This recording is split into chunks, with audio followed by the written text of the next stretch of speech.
صحابی رسول ہیں اور چھوٹے صحابہ سے ہیں، صغار صحابہ سے۔ انس بن مالک ابن نضر ابن دمدم، سارا نسب لکھا ہوا ہے۔ ان کی عجیب باتوں میں سے ایک بات یہ ہے جو مجھے بہت پسند آئی کہ رسول کریم صلی اللہ علیہ وسلم کی خدمت میں یہ اس وقت آئے جب کہ 8 سال کے تھے۔ اس کا واقعہ یوں ہے کہ جب حضور اکرم صلی اللہ علیہ وسلم مدینہ تشریف لے آئے تو جیسے مہمان کو تحفے دیے جاتے ہیں، لوگ انہیں تحفے دیے۔ آپ کی امی کا نام حضرت ام سلیم ہے اور خالہ کا نام ام حرام ہے۔ یہ حضور کریم صلی اللہ علیہ وسلم کی بھی رشتے میں کچھ لگتی ہیں، محرم لگتی ہیں۔ حضور اکرم صلی اللہ علیہ وسلم دوپہر کا قیلولہ حضرت ام سلیم کے گھر کیا کرتے تھے، اور حضرت ام سلیم حضور کریم صلی اللہ علیہ وسلم کے آرام کرنے کے لیے دوپہر کے وقت چمڑے کا دسترخوان یا چادر کہہ دو آپ کے نیچے بچھاتی تھی۔ چٹائی کے اوپر چمڑے کی چادر بچھاتی تھیں۔ سرکار دو عالم صلی اللہ علیہ وسلم کو بہت پسینہ آیا کرتا تھا، اور وہ پسینہ اس چمڑے کی چادر کے اوپر آتا تھا۔ کپڑا ہوتا تو وہ پی جاتا، لیکن وہ جو پسینہ مبارک تھا وہ جمع رہتا، اور پھر وہ چمڑے کو اٹھا کر کے اس کے اندر جو حضور اکرم صلی اللہ علیہ وسلم کا پسینہ مبارک ہوتا تھا وہ شیشی میں ڈالتی اور جمع کرتی۔ حضور اکرم صلی اللہ علیہ وسلم نے پوچھا ام سلیم سے، یہ کیا کرتی ہو؟ عرض کیا، یا رسول اللہ، میں یہ نئی ہونے والی دلہنوں کو بطور عطر پیش کرتی ہوں۔ دنیا میں ایسا عطر نہیں ہے جیسا کہ آپ کے پسینہ مبارک میں ہے۔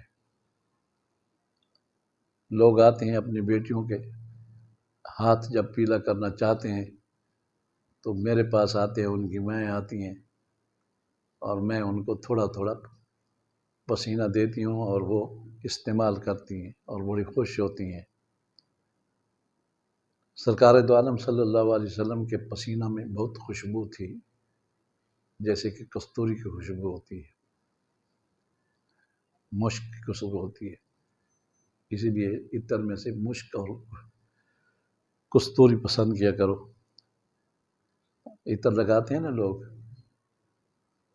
بہت سے عطر آج کل مارکیٹ میں ملتے ہیں، لیکن یہ ہے کہ سرکار دو عالم صلی اللہ علیہ وسلم کے پسینہ مبارک کی خوشبو مشک کی طرح ہوتی تھی، تو ہمیں بھی وہی پسند کرنا چاہیے۔ تو یہ حضرت ام سلیم کے حوالے سے حضرت انس بن مالک کہتے ہیں کہ میں چھوٹا سا تھا، 8 سال میری عمر تھی، تو میری امی نے مجھے پکڑا اور حضور کے پاس لے گئی اور کہنے لگی، یا رسول اللہ صلی اللہ علیہ وسلم، لم یبق رجل ولا امرأۃ من الانصار الا وقد اتحافک یا اتحافک بتحفۃ۔ مدینے میں کوئی مرد اور عورت نہیں رہا جس نے آپ کو تحفہ نہ پیش کیا ہو۔ واضح تحفہ مال کا ہوگا یا کسی اور چیز کا ہوگا، کیش بھی ہو سکتا ہے، کپڑے بھی ہو سکتے ہیں، پھل بھی ہو سکتے ہیں۔ عرض کیا، یا رسول اللہ، ہر آدمی نے اور ہر عورت نے جو مدینہ میں رہتی ہیں آپ کی آمد پر خوش ہوئے اور پھر آپ کو تحفے پیش کیے۔ اور فإنی لا اقدر علی ما اتحفک بہ الا ابنی ھذا، میں قدرت نہیں رکھتی اس بات پر کہ آپ کو کوئی تحفہ پیش کروں مگر یہ بیٹا رکھتی ہے۔ فخذہ فلیخدمک ما بدا لک، آپ یہ تحفہ لے لیں، میرا بیٹا 8 سال کا، اور یہ آپ کی خدمت کرے گا، جو بھی آپ چاہیں گے اور ظاہر ہوگا آپ کے لیے آپ کی خدمت کرے گا۔ رسول کریم صلی اللہ علیہ وسلم نے یہ تحفہ قبول کر لیا۔ اب مجھے یہ بہت اچھا لگا کہ انداز اچھا ہے، بات تو ہر شخص کرتا ہے، لیکن بات کرنے کا انداز ہو تو پھر وہ دل میں اتر جاتی ہے۔ انداز اچھا ہو تو بات اتر جاتی ہے دل میں، اور انداز اچھا نہ ہو تحفہ کتنا ہی بڑا ہو تو دل میں نہیں اترتا۔ انداز دیکھیں کہ کہیں گے یا رسول اللہ سب تحفے دے چکے، میرے پاس تو کچھ بھی نہیں سوائے اس کے کہ میرا ایک چھوٹا بیٹا ہے انس، اور شاید یہ اس وقت یتیم بھی ہو چکے تھے، یہ میں پیش کرتی ہوں، آپ قبول فرما لیں۔ سرکار دو عالم صلی اللہ علیہ وسلم نے قبول فرمایا۔ حضرت انس رضی اللہ تعالی عنہ خود فرماتے ہیں کہ مجھے ایک سبزی پسند تھی جس کو حمزہ کہتے ہیں۔ اب میں نے حمزہ کا معنی نہیں دیکھا، لوگ استاد بھی دیکھتے رہے تھے، پتہ نہیں کس سبزی کو حمزہ، تھوڑی کڑوی ہوتی ہے، ہو سکتا ہے کریلا ہو یا اس قسم کی کوئی چیز ہو، تو مجھے وہ پسند تھی۔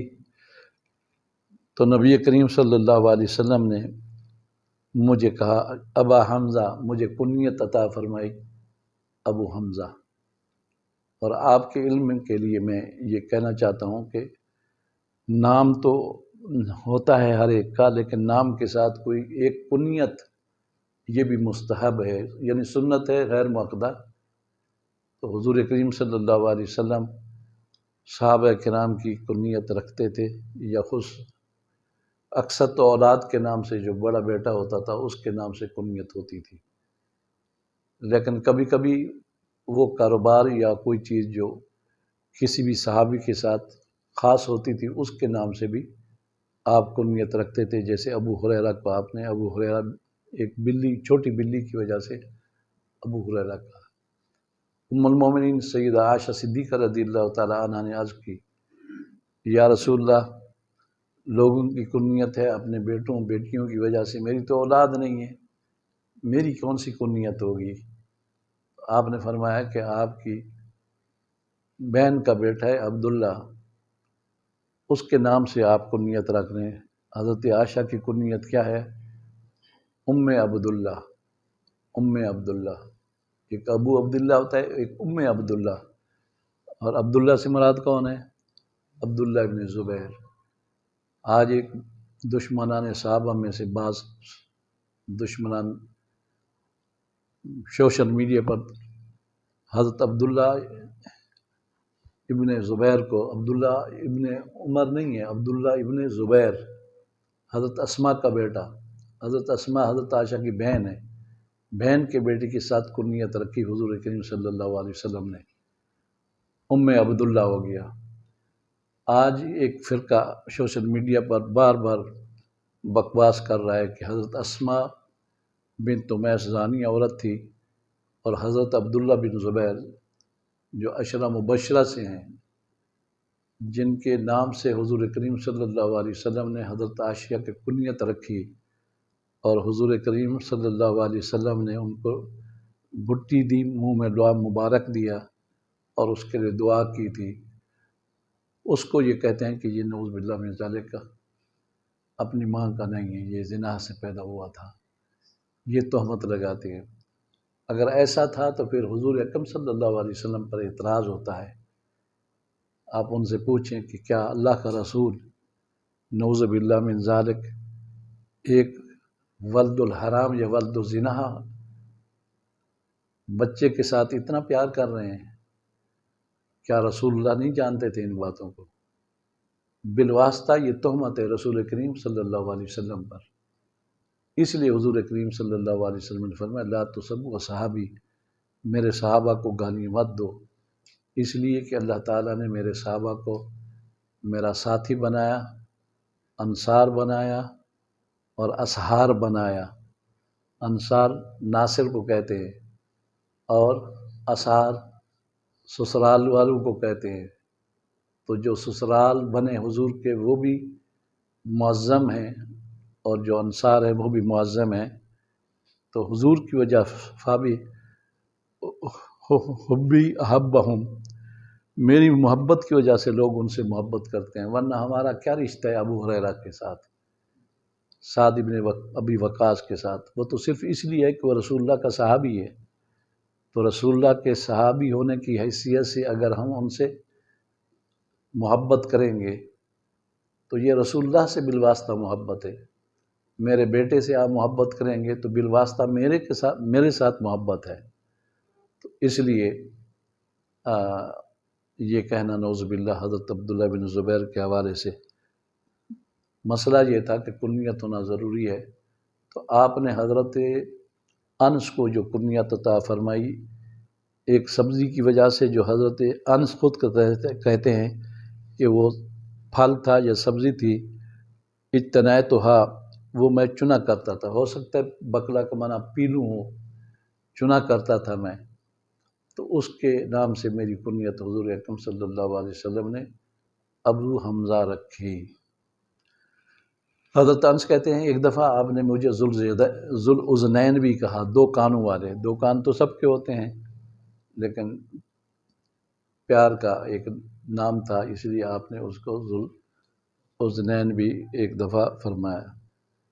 ایک دفعہ آپ نے حضرت انس بن مالک کو ابو الیقظان بھی کہا، جاگنے والا، یہ بھی ایک کنیت ہوتی ہے، ابو الیقظان، بہت جاگنے والا۔ ایک ہوتا ہے ابو النوم، ہم پڑھتے تھے تو ایک سندھی تھا وہ سویا رہتا تھا، ہم استاد مولانا عبدالغفور ہزاروی رحمۃ اللہ تعالیٰ علیہ جو گوڑوی تھے، ان کے خلیفہ تھے پیر پین علی شاہ صاحب رحمۃ اللہ تعالیٰ علیہ کے، تو بہت پیارا، شکل کا بہت پیارا تھا لیکن سوتا بہت تھا، کلاس میں بہت کم آتا تھا۔ جب پوچھا جاتا تھا وہ کلاس میں کیوں نہیں آیا تو کہتے یہ تو سویا ہوا ہے۔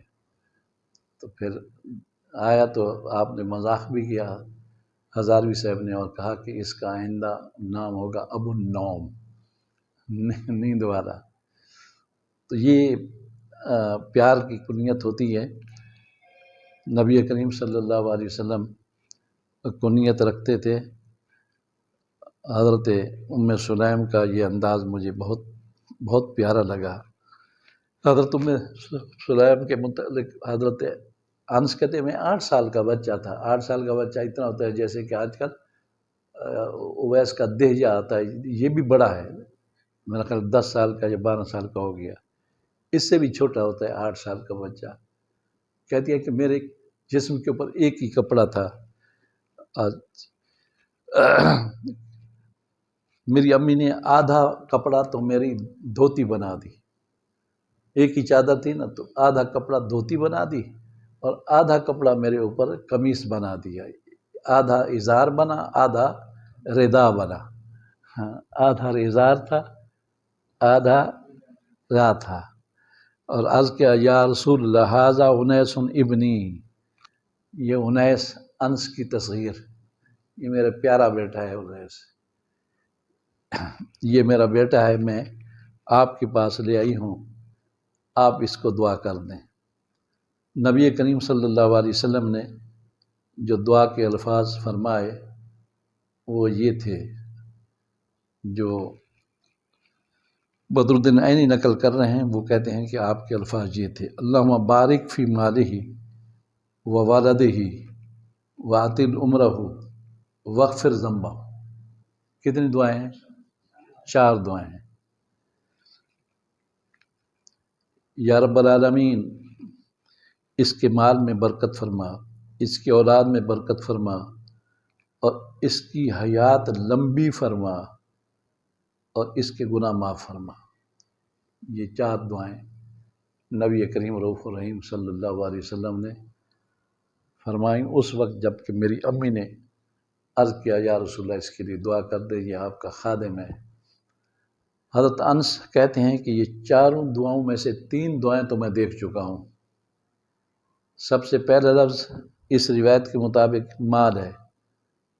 کہتے ہیں کہ میرے مال میں ایسی برکت ہوئی کہ میرے باغات تھے، انگوروں کا باغ بھی تھا، لوگوں کی انگوروں کے باغوں میں انگور ایک مرتبہ ہوتے تھے، میرے باغ کے اندر انگور 2 دفعہ پھل ہوتا تھا، 2 دفعہ۔ کھجوریں تھیں، کھجوریں لوگوں کے سال میں 1 دفعہ کھجوریں بنتی ہیں، دیتی ہیں وہ کھجوریں، لیکن میرے ہاں 2 دفعہ ہوتے۔ میرے جتنے باغ تھے وہ ڈبل اپنا پھل دیا کرتے تھے۔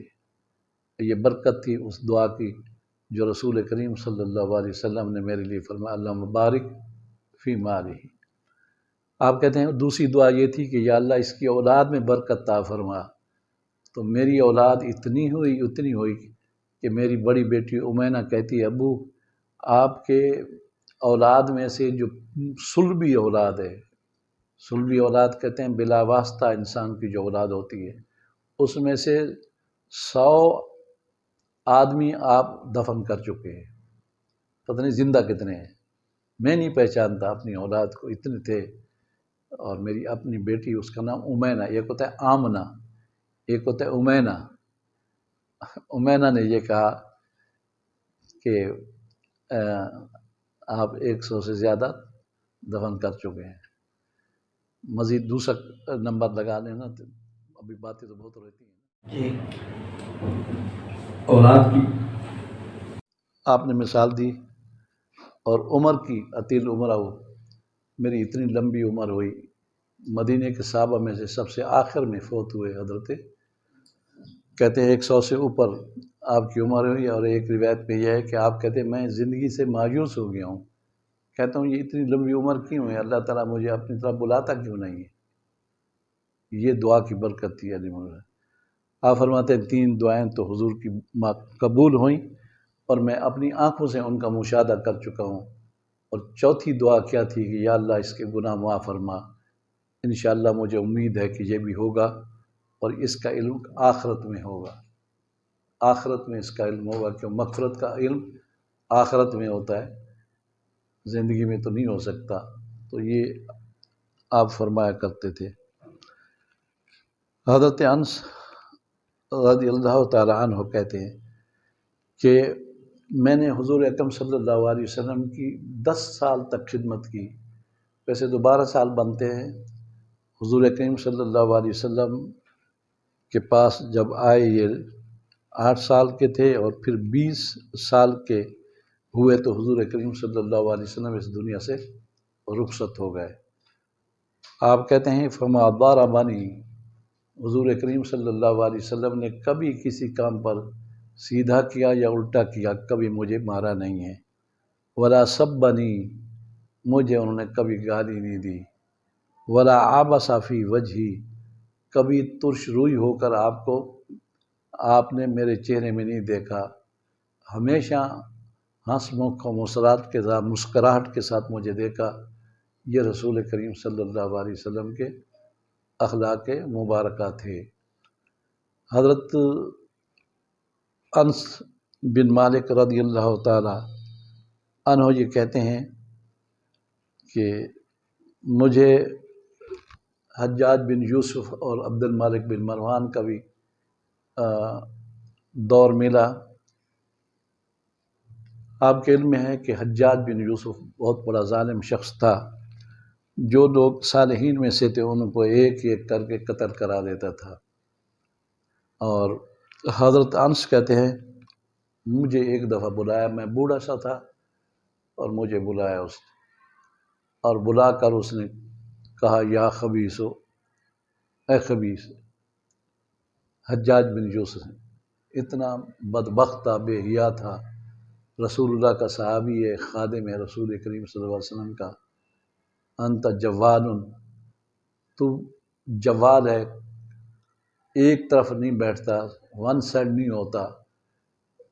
عبداللہ بن زبیر کے ساتھ بھی تھا تو، پھر علی کے ساتھ بھی تھا، تو پھر ابن اشعث کے ساتھ، پھر اس کے ساتھ بھی ہو گیا۔ یہ سارے لوگ جو تھے مروانی خلفاء کے مخالف تھے، عبد المالک بن مروان اور ان لوگوں کے مخالف تھے۔ حضرت عبداللہ بن زبیر بھی مخالف تھا اور حضرت علی بھی مخالف تھے۔ ابن اشعث بھی حضرت عبداللہ بن زبیر کا آدمی تھا، وہ بھی مخالف تھے۔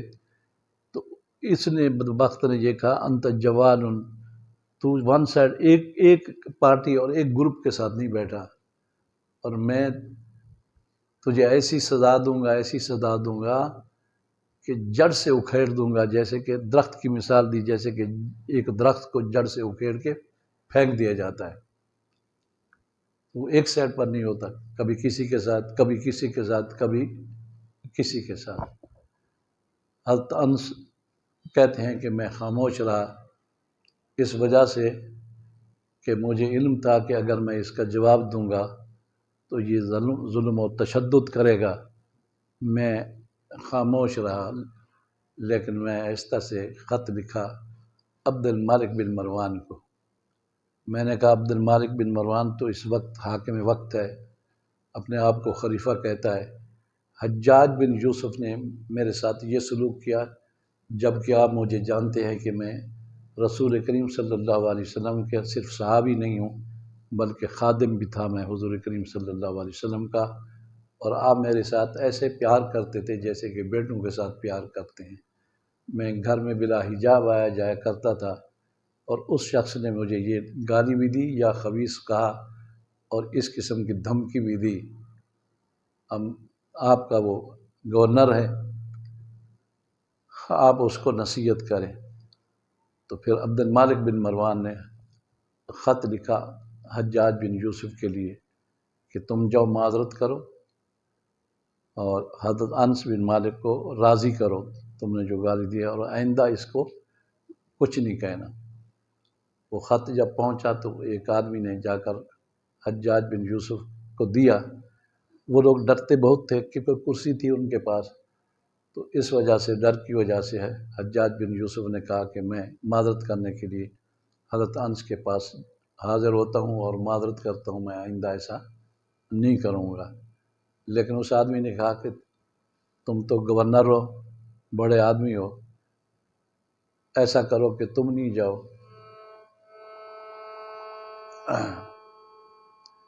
میں ان کو بلا لیتا ہوں، وہ آ جائیں گے۔ تو حضرت انس کو بلایا گیا اور حجاج بن یوسف کے پاس حضرت انس پہنچے تو حجاج بن یوسف نے آپ سے معذرت کی، آپ نے پھر معاف کر دیا، جیسے کہ بڑے لوگوں کا بڑا سلوک ہوتا ہے۔ اللہ تبارک و تعالی حضرت انس پر کرم فرمائے اور